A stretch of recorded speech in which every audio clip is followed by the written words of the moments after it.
I just faced a father's worst nightmare. The HOA president herself kicked in my door at dawn with goons, then lunged from my newborn, still sleeping in her crib. And her reason?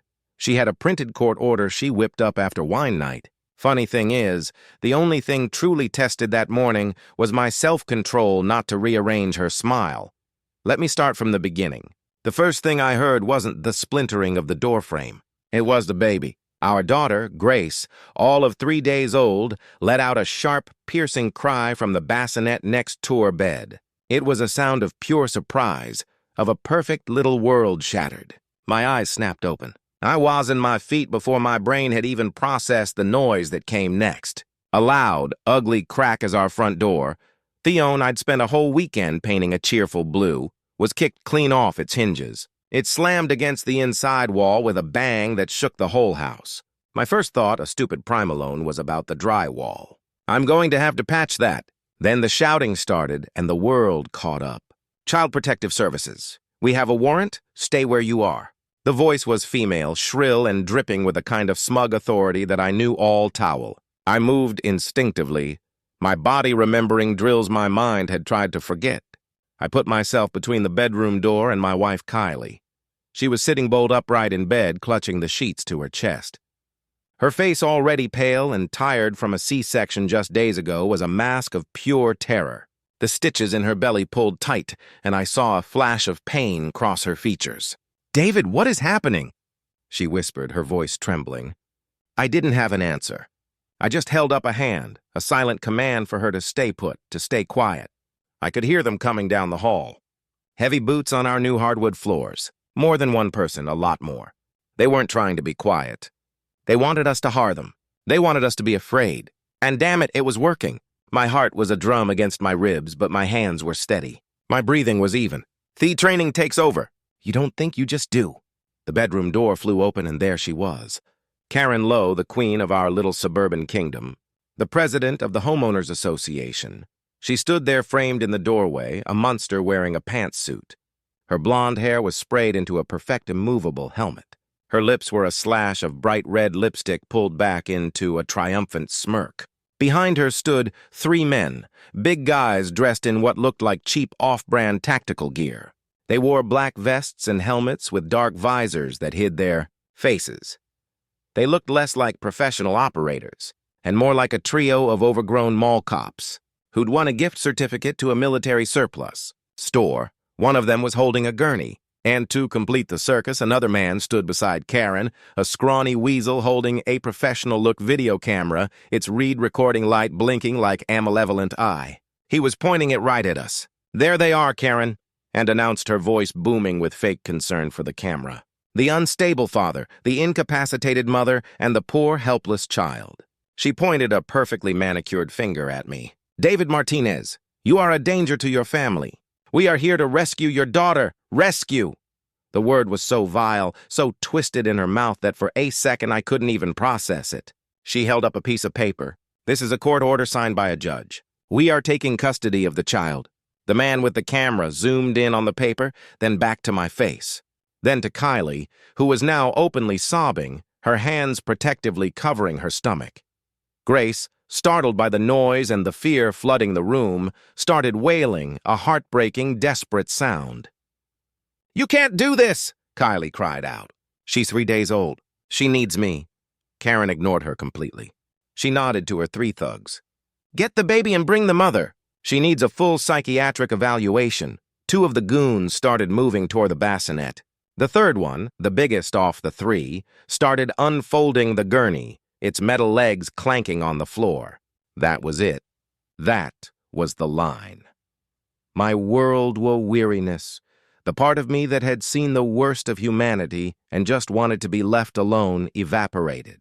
The fire took its place. They were not touching my daughter. They were not touching my wife. My mind went cold and clear. I saw the room not as a bedroom, but as a battle space. I cataloged the threats, the angles, the available weapons. There was a solid oak chair by the window. The lamp on the nightstand had a heavy base. The 2 goons approaching the bassinet were clumsy, off balance. The third one with the gurney was distracted. Karen was arrogant, standing too close to the action. "Get away from her," I said. My voice was low, flat. It didn't sound like me. It sounded like someone I used to be. The goons hesitated for a half-second. They looked back at Karen. She just laughed. A short, ugly bark. Don't listen to him. He's all talk. Get the baby.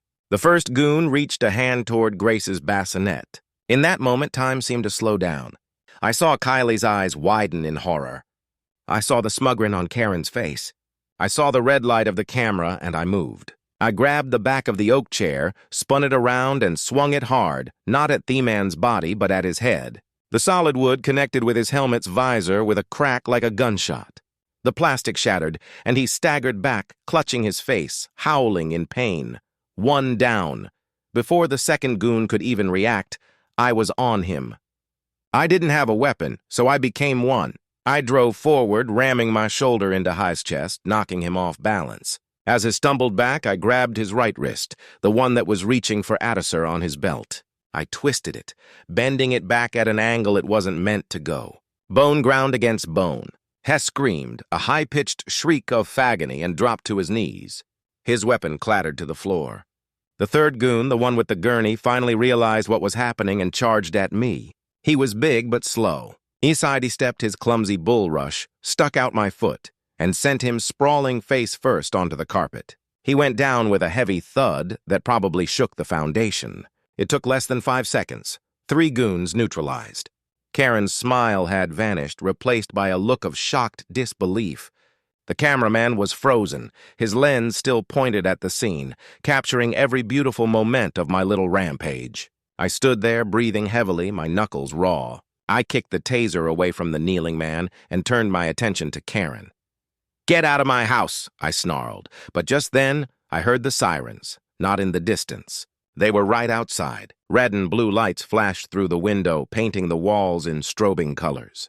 2 uniformed sheriff's deputies appeared in the bedroom doorway, guns drawn. "Drop to your knees, hands behind your head." "Now," they shouted. My heart sank. Of course, Karen, the master manipulator, had planned for this. She'd called them beforehand, told them he was violent, that I would resist. Taught them I was the bad guy. I had just assaulted 3 men who were, as far as they knew, legitimate officers of the court. I glanced at Kylie. She was staring at the deputies, her face a mess of tears and confusion. I had no choice. I slowly lowered myself to my knees and placed my hands behind my head. The cold steel of the handcuffs bit into my wrists. As they hauled me to my feet, Karen's smirk returned wider and more venomous than ever. "See?" she said to the deputies, her voice dripping with false concern. "Violent, unstable, exactly like I told you. Now please secure the child before he hurts someone else." They started to move Kylie, still in her hospital gown, onto that awful gurney. They were going to take her. They were going to take my baby. The goons wheeled Kylie's gurney down the hall and burst onto the front walk. Karen clawing at Grace, cameraman jogging beside for the money shot. Right then, the Navy vest stack fans out from the convoy. A flashbang pops and the driveway erupts in controlled chaos. I was helpless in cuffs, watching my worst nightmare unfold. But what Karen didn't know, what none of them knew, was that my defense had started long before they ever kicked in that door. Every camera on my property, from the doorbell to Theon's hidden in the eaves, wasn't just recording to a local drive. It was streaming in real time to a secure server. A server monitored by a few old friends of mine. The kind of friends who don't just call the police. They are the police. The very best kind. And I knew even as they were pushing me out of my own house, that help was already on the way. Everything that happened that morning, the door, the goons, the fight, it wasn't the start of something. It was the end of a long, miserable road. A road that began about a year earlier when Kylie and I first laid eyes on this house. It was perfect. A little 2-bedroom bungalow on a quiet tree-lined street in a neighborhood called Oakwood Creek. It had a big backyard for a dog we planned to get, and a spare room that we dreamed would one day be a nursery. It was supposed to be our forever home, the place where we could finally put down roots. After years of moving from one military base to another, all he wanted was peace. I wanted to wake up in the same bed every morning. I wanted to know my neighbors. I wanted a life sobering that the most exciting part of my week was deciding what to grill on Saturday. Kylie wanted the same thing. She deserved it. She had followed me across the country and around the world, never complaining, always making a home for us wherever the Navy sent me. This house was my gift to her, a promise of a normal, quiet life. We closed on the house in the spring. The first few weeks were bliss. We painted rooms, planted flowers, and met some of the neighbors. There was the elderly couple across the street, the young family with toddlers next door, and then there was neighbor Fred. He lived 2 doors down. Fred was a widow.